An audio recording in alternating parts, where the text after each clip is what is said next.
Saya sampaikan jumlah spesimen yang diperiksa oleh laboratorium biomolekuler Rumah Sakit Umum Profesor Richard Johannes Kupang ada 48 spesimen. Hasil pemeriksaan spesimen hari ini semuanya negatif.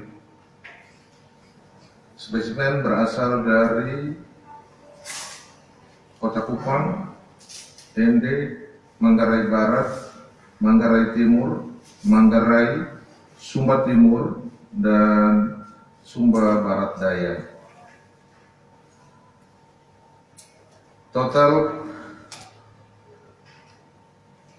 kasus yang positif COVID-19 itu ada 103 orang, yang sembuh tetap 30 orang, yang dirawat 72 orang, dan yang meninggal 1 orang. Rinciannya,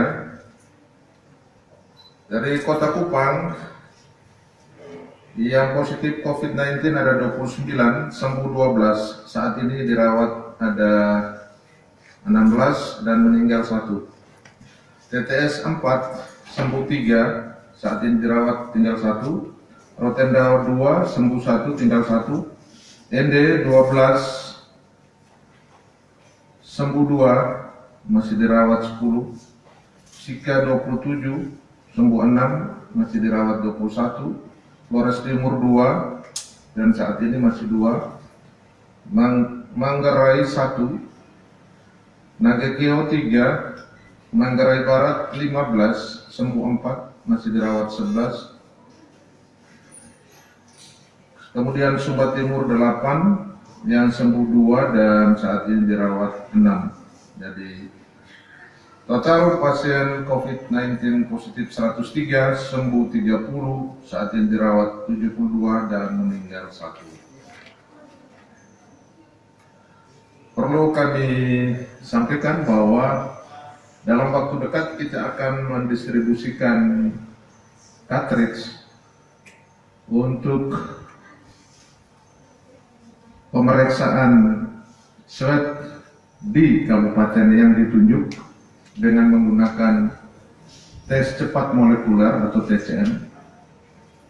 Untuk Kabupaten Sika di Rumah Sakit TC Hilars, untuk Kabupaten Manggarai Barat di Rumah Sakit Komodo, untuk Kabupaten Sumba Timur dan seluruh Sumba di Rumah Sakit Umbu Rarameha, kemudian untuk Rumah Sakit Umum Daerah Profesor Richard Johannes di Kupang, Rumah Sakit Gabriel Manek untuk Kabupaten Belu dan Malaka dan TTU, kemudian untuk Kabupaten ND, untuk ND, Nagekeo dan Ngada. Yang Manggarai Barat itu untuk Manggarai Raya. Jadi yang akan segera didistribusikan adalah untuk 4 kabupaten atau 4 rumah sakit, yaitu TC Hilars, Umbu Rarameha, Komodo di Manggarai Barat, ya, dan di Rumah Sakit Johannes. Sedangkan ND dan di Rumah Sakit Gabriel Manek itu alat tes cepat molekulernya harus diinstal dahulu karena belum diinstal. Nanti segera kami koordinasikan dengan Kementerian Kesehatan apakah mendatangkan petugas dari Jakarta ataukah melalui Vicon yang nanti akan dilakukan secara terkoordinasi dan secara cepat. Tapi pada dasarnya kita prioritaskan dulu untuk 4 rumah sakit itu. Dan kalau itu terjadi, maka tentu kapasitas pemeriksaan swab kita tidak hanya menunggu di Rumah Sakit Johannes. TCM kita juga perlukan untuk Rumah Sakit Johannes sendiri. Oleh karena di Kota Kupang ini ada hal-hal yang sifatnya emergensi yang harus dilakukan segera. Kita akan menggunakan tes cepat molekuler.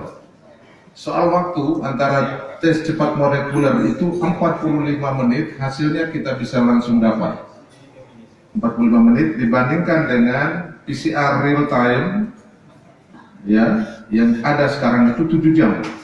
Tapi dari sisi jumlah, PCR real time itu bisa memuat dalam jumlah yang besar, sebagaimana yang selama ini kita lakukan. Ada yang 116, ada yang 98, dan ada yang 48 seperti hari ini.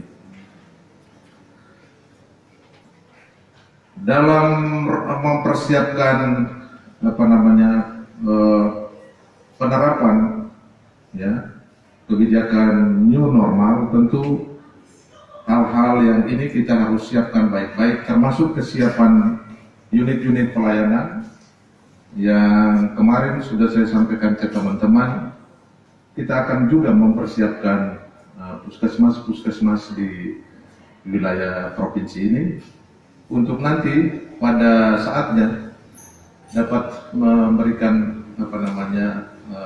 pelayanan untuk penderita yang dalam klasifikasi ringan dan sedang. Demikian beberapa hal yang bisa saya sampaikan di sore hari ini. Terima kasih untuk rekan-rekan media. Selamat sore. Salam. Silakan. Terkait dengan klaster lokal ini, kira-kira koordinasi antara provinsi dan kota sendiri untuk tracing ini bagaimana? Sudah. Kira-kira ada berapa banyak yang sudah kita koordinasikan dengan kalau kemarin saya sudah koordinasikan dengan Kadis Kesehatan Kota dan teman-teman provinsi untuk secara kolaboratif dengan teman-teman kota untuk melakukan tracing. Ya sangat tergantung dari teman-teman kota.